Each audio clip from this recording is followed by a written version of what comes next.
Kunin natin ang khadamat, as-service, al-khadamat, as-services, services, khadamat ay bahagi ng kabuuang output ng ekonomiya.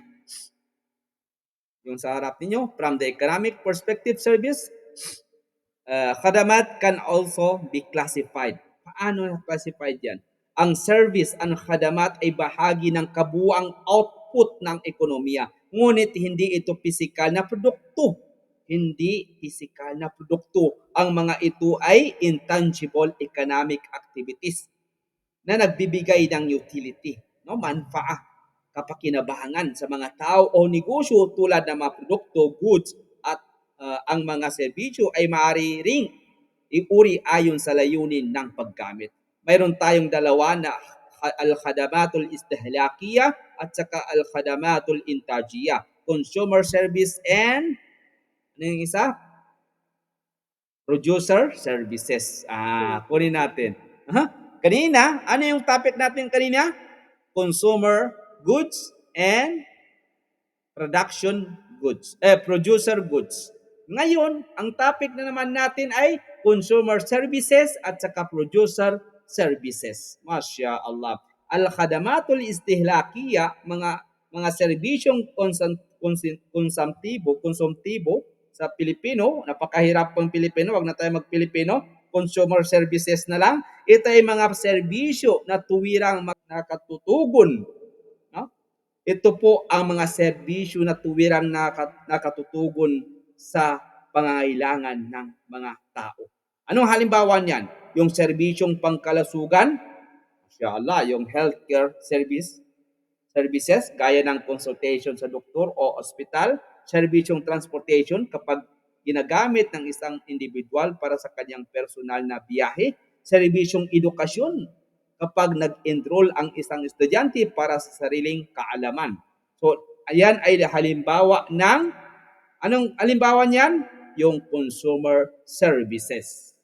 So, sa termino po sa ekonomiya, ito ay bahagi ng final consumption, no? Al-istihlak an-nihai, dahil ang layunin nito ay direktang kasiyahan o utility ng end user, al-mustahlak an-nihai. Wahakada. Yan po yung tinatawag na consumer services. Punta tayo sa al-khadamatul intajiya. Ano yung khadamatul intajiya? Producer services. Ang producer services po, ito ay mga serbisyo na hindi direktang nakatutugon sa personal na pangailangan, kundi ginagamit sa paggawa ng iba pang produkto o serbisyo. Pareho sila doon sa kanina, no? Tingnan natin kung ano ang pagkakaiba nila. Sa serbisyong transportation, kapag ginamit ng isang kumpanya sa paghahatid ng mga produkto. Serbisyong pagsasanay, training services para sa mga empleyado ng pabrika, serbisyong maintenance o repair ng makinarya sa mga planta. Ang terminolohiya po, termino sa ekonomiya, ito ay tinatawag na intermediate services. Al-khidmatul wasat o al-wasita, bahagi ng proseso ng production, al-intaj, na nagdaragdag ng economic utility, al-manfaatul iktisadiyya. So ano po yung mga salik ng production dito? Anasirul intaj. Ang salik po ng mga produksyon dito, ang produksyon ay ang proseso ng pagdaragdag ng halaga, value creation process sa ekonomiya.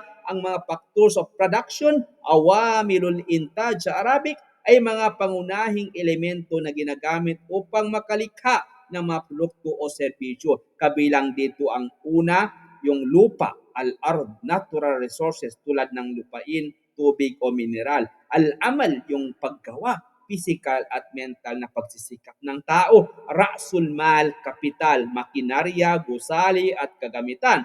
Marami pang iba. At tanzim, organisasyon, no? Organisasyon, pamahala at pagdidesisyon upang pagsamahin ang iba pang salik. So ano po ang aplikasyon natin dyan sa macroeconomics at microeconomics? Sa microeconomics po, ang mga negosyo ay kailangan magpasya kung anong proportion ng goods at services ang kanilang gagamitin sa produksyon upang mapahusay ang efficiency. Efficiency, al-kafaah.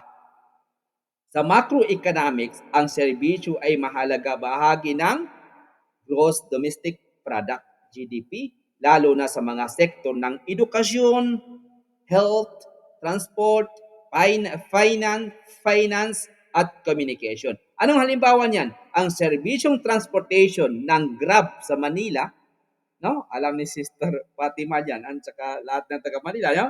Ang serbisyong transportasyon ng Grab, no? O Lala Movie. Alam mo yung ano yung Lala Movie ba yan? Lala Move? Lalamove. Aha, Lala Move. Aha, sa Manila. Masya Allah. Grab at saka Lala Move. Sana all.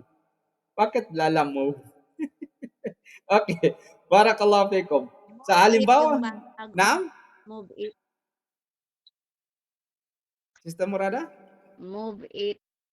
Move it. Okay. Kunin natin yung serbisyo na yan. Dito sa ang serbisyong transportation po ng Grab o Lala Move ay maaring consumer o producer service depende po sa layunin. So paano po ninyo masabi yung Lala Move at saka Move It at saka yung Grab na magiging consumer service or producer service? Tapadalo. Pareho sila ng formula sa consumer goods at saka producer goods. Tapadalo. Paano ninyo masasabi yan ay yung Grab na yan o Move It na yan o Lala Move na yan ay consumer service or yan ay producer service? Tapadalo.